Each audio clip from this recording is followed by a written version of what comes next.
Fala galera, tudo bem com vocês? Meu nome é Léo Miranda, sou professor de Geografia, idealizador e fundador do perfil no Instagram Mundo Geográfico, @mgeográfico e também do curso de Humanas Humanizando. Eu estou aqui hoje a convite do meu amigo Marcelo Batista, o Aprendi com o Papai, para conversar com vocês sobre o conflito do momento, o conflito entre o Hamas e Israel, para que você entenda definitivamente o que está acontecendo nessa região.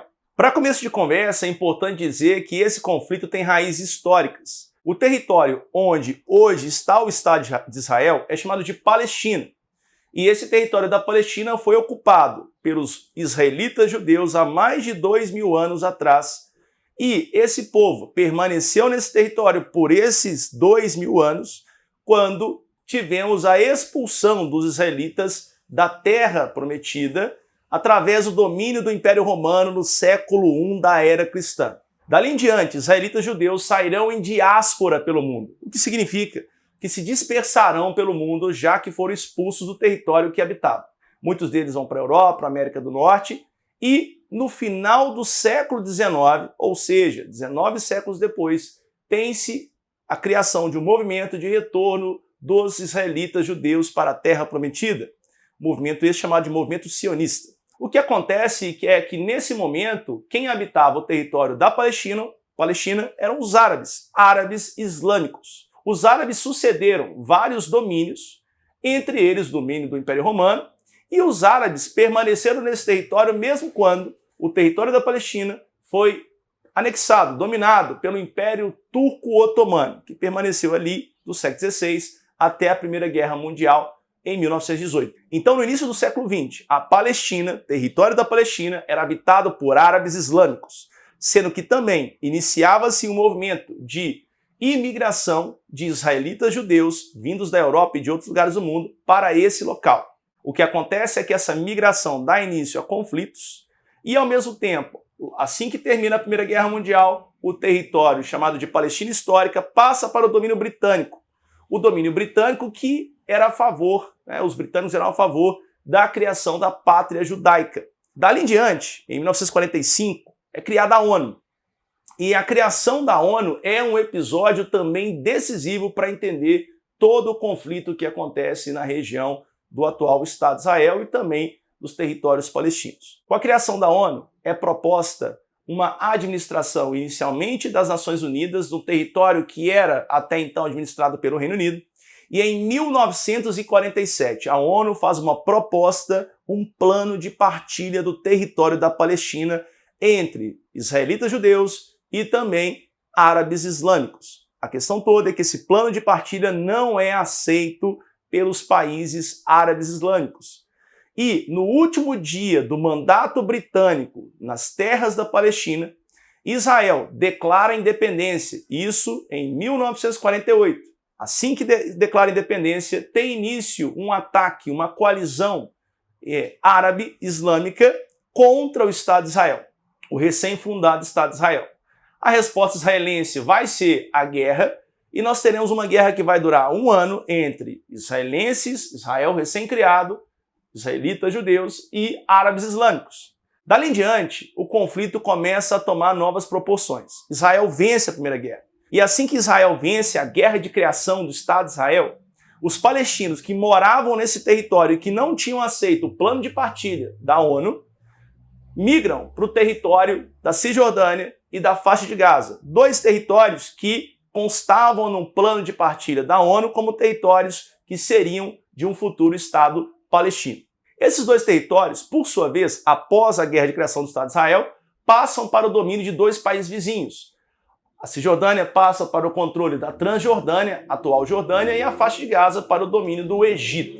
E lá, ou para lá, fogem os palestinos. Em 1967, acontece a Segunda Guerra envolvendo árabes islâmicos dos países vizinhos, contrários à existência do Estado de Israel e o Estado de Israel. Essa guerra, chamada de Guerra dos 6 Dias, acontece porque Israel, sabendo de uma articulação dos países árabes contrários à sua existência e num ato de revanche à primeira guerra perdida para Israel, ataca essa coalizão de países árabes liderados pelo Egito e pela Síria e derrota os países árabes em 6 dias. a guerra durou apenas 6 dias e foi o suficiente para que Israel não só vencesse a guerra, mas como ampliasse o seu domínio territorial, anexando a Cisjordânia, a faixa de Gaza, territórios que até então eram ocupados por palestinos e pertenciam à Transjordânia e também ao Egito.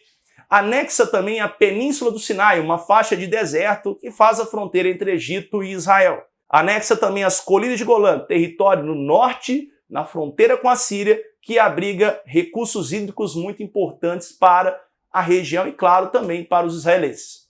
A questão toda é que, nesse contexto, os palestinos continuam residindo na Cisjordânia e na faixa de Gaza, só que agora sob o domínio de Israel. A cidade de Jerusalém, que no plano de partida da ONU seria uma cidade internacional, passa a ser uma cidade administrada totalmente dominada por Israel, com uma divisão entre o lado oriental e o lado ocidental. O lado oriental com a presença maior de árabes palestinos e o lado ocidental com uma presença maior de israelitas judeus.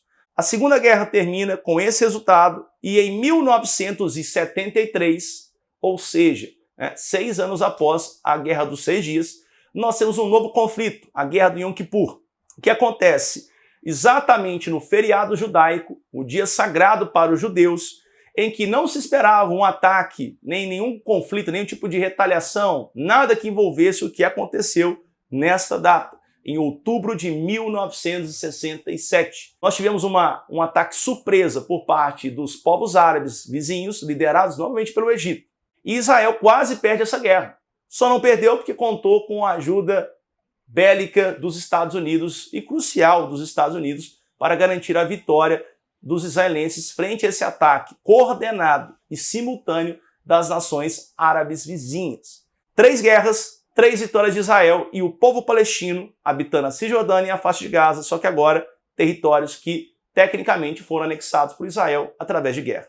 Na década de 80, estoura a chamada Primeira Intifada, a Guerra de Pedras, quando a população palestina da faixa de Gaza e da Cisjordânia se desloca para as fronteiras desses territórios com Israel e inicia um confronto contra tropas israelenses através de lançamentos de pedras, coquetéis molotov, explosivos, e a resposta israelense é uma resposta com tanques, uma resposta com armamento pesado, e resulta na morte de muitos palestinos, claro, também na morte de israelenses, mas em menor quantidade, e, ao mesmo tempo, surge, nesse contexto, um grupo radicalizado palestino contrário à existência de Israel, chamado Hamas, o Movimento de Resistência Islâmica. O Hamas é um grupo radicalizado, ou radicado, melhor dizendo, no território da faixa de Gaza, pequeno território na parte ao sul do atual Estado de Israel, e esse grupo, financiado principalmente pelo Irã, que é um país islâmico, xiita, apesar de não ser árabe,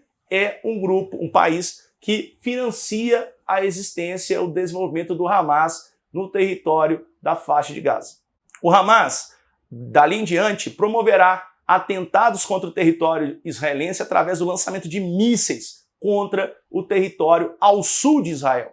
O que acontece é que o Hamas vai se radicalizar cada vez mais e dará início a ataques terroristas dentro do território israelense, que se estenderão da década de 90, década de 2000, culminando com o último episódio no dia 7 de outubro de 2023, quando o Hamas, em um ataque coordenado pelo ar, pela água e pela terra, promove um avanço dentro do território, uma invasão dentro do território de Israel, dominando as áreas próximas à faixa de Gaza, áreas ocupadas por civis israelenses, promovendo massacres de civis israelenses, entre outros, sequestros de civis israelenses, o que vai desencadear uma resposta imediata de Israel. Uma resposta imediata dentro da faixa de Gaza. Importante dizer, a faixa de Gaza é um território pequeno que apresenta uma alta densidade demográfica. Então, qualquer ação militar dentro desse território é uma ação que vai causar muitas mortes de civis. Importante dizer que nem toda a população da faixa de Gaza concorda com a existência e com as ações do Hamas. Exatamente porque o Hamas promove atentados terroristas em Israel que leva à retaliação israelense sempre com uma força adicional à força do próprio Hamas. O cenário, então, é um cenário que envolve um conflito histórico, que envolve um conflito em que nem todo mundo concorda com os dois lados. Você tem palestino que não tem nada a ver com Hamas e, obviamente, dentro de Israel, nem toda a população concorda com as ações militares, bélicas, violentas de Israel dentro de territórios palestinos. Então é isso, gente. Eu espero que você tenha conseguido entender um pouco desse conflito e definitivamente compreender quais são os atores e as variáveis que estão presentes nesse contexto. Muito obrigado, valeu, tchau, tchau.